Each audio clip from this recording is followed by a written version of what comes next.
Let's take a step away now to the United States of America, where Vice President Kamala Harris has now had her first interview as the Democratic Party nominee for the U.S. November 2024 presidential election.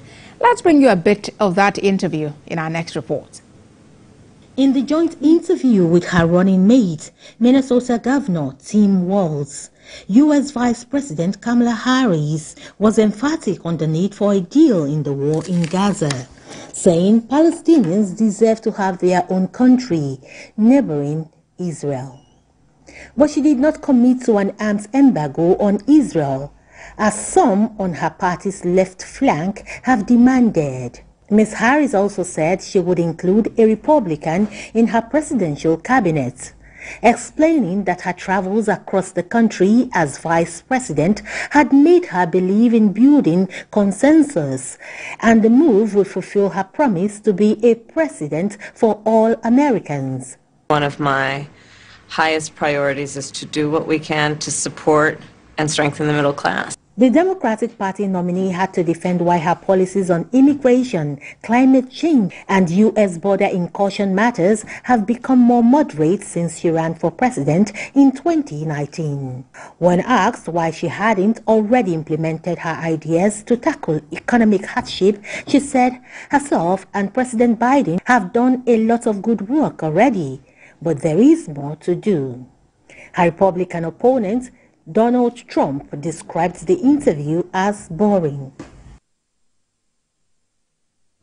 For more on the U.S. campaign, publisher of New Americans magazine, Deba Wadiaye, joins me from Ohio in the USA. Good to have you join us, Mr. Wadiaye. You watched that interview, I believe. What's your assessment? Did it meet your expectations and perhaps the expectations of majority of Americans? Thank you very much.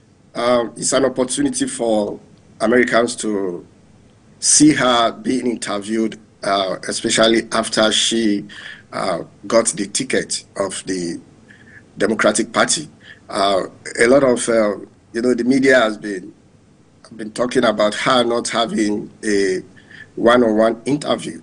And so I believe this is a prelude to what will be expected in this kind of interview. She's supposed to let us know what she really wants to do with her running mates if they become, if they are elected. And so... so did you get that from the interview? Did I? Yes. Were you able to get that from her interview? Yeah, we were able to hear things that she plans to do, especially talking about empowering the middle class and also tax credit and other things that, other policies that they are planning. At least she has given a kind of hint for us to know what to expect. All right, and just as you mentioned, really, she highlighted her priority to be supporting and strengthening the middle class. But another quite profound statement she made is about considering having a Republican in the cabinet. How do you see that?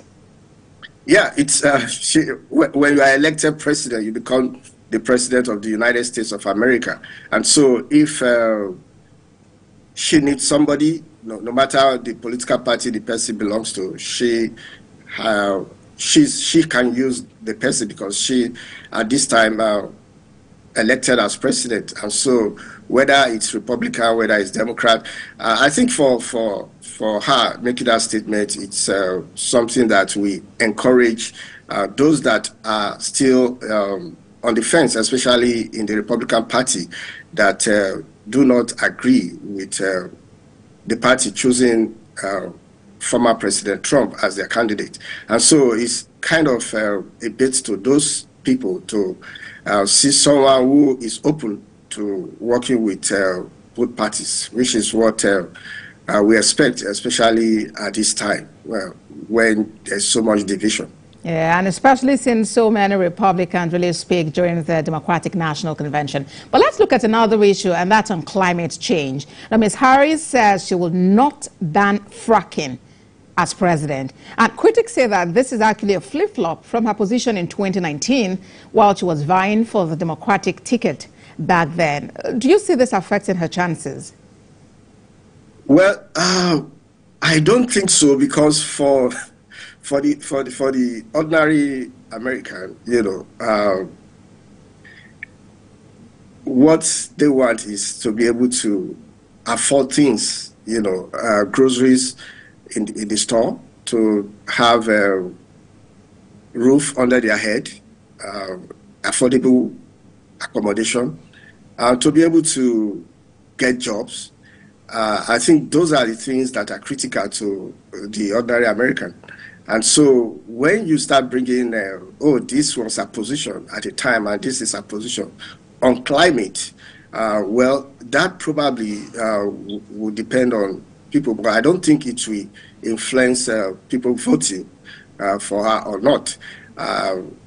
Like I said, what matters is how we are able to get food at cheaper cost, how we are able to get accommodation at affordable rate.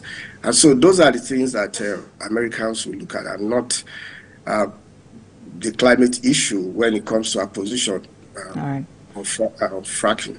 But, Mr. Wadia, the Gaza war is actually another significant matter.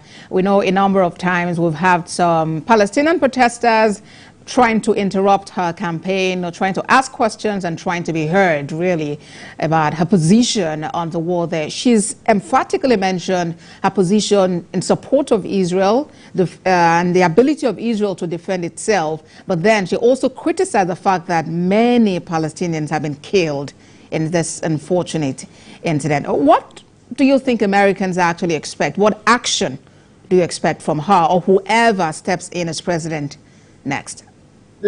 I think it's just ceasefire. There has to be ceasefire. Everybody is concerned about what is going on in the Middle East.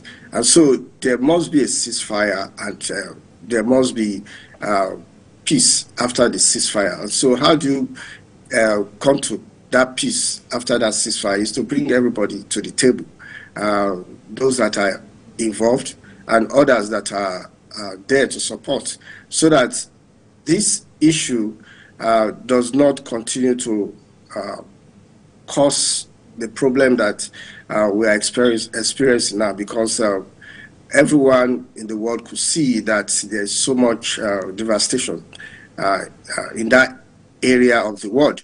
And so what we need is complete ceasefire. Then everybody come to the table to talk about peace and how to move forward in that area. I think that is what is expected. All right. Publisher and New Americans magazine, Deba Owadia, thank you for talking to us on World Now. Thank you very much.